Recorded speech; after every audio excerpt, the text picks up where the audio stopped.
Welcome back to World Traveler Commentary. Today I'd like to offer a few final thoughts regarding this End of Global Liberalism series.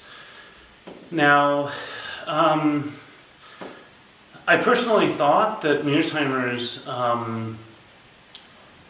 thesis was well put together, well argued, and I think that's generally correct, that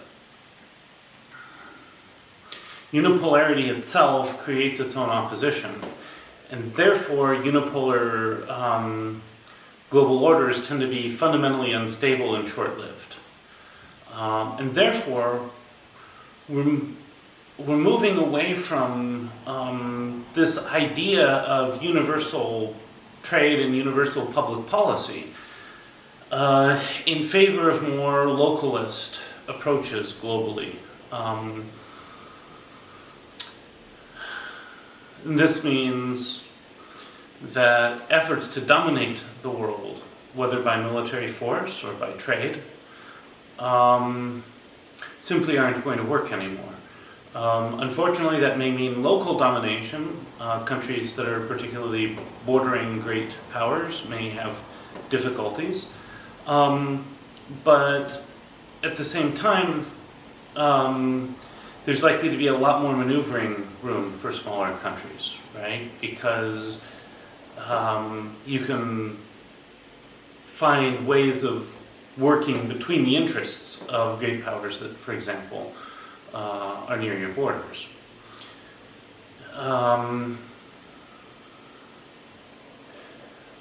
What this means is that American exceptionalism and universalism are going to have to go away.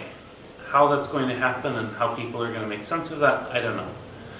But one way or another, that's got to happen, because U.S. foreign policy cannot continue in this regard, right?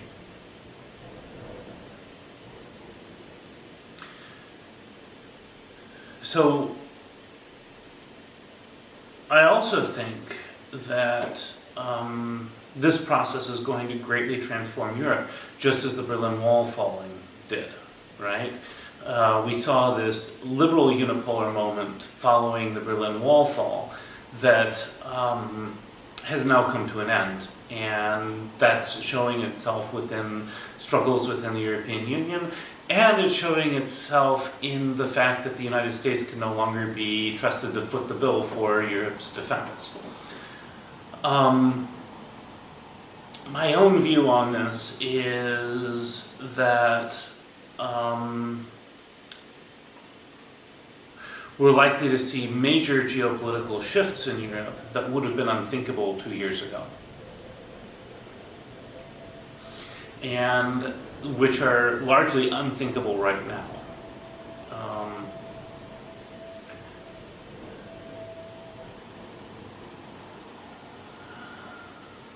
But at the same time, history builds up in layers, right? Older systems don't go away, and so the previous efforts at liberalization get covered over by other layers. They don't get replaced.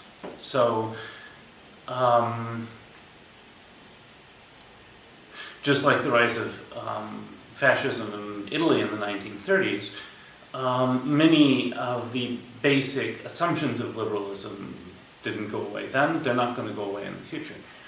So what does that mean? It means that countries are going to have to figure out new ways, new models, and these ways are going to have to incorporate where we are and also how we can collaborate to solve our problems going forward.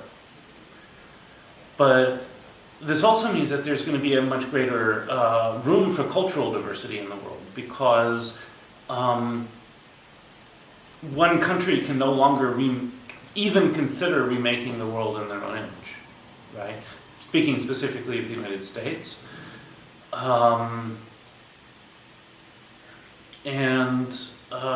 So despite all of this, I'm relatively optimistic that we're actually heading into a better and more peaceful world. So that's my thinking on this. Let me know what you think in the comments. Have a great day.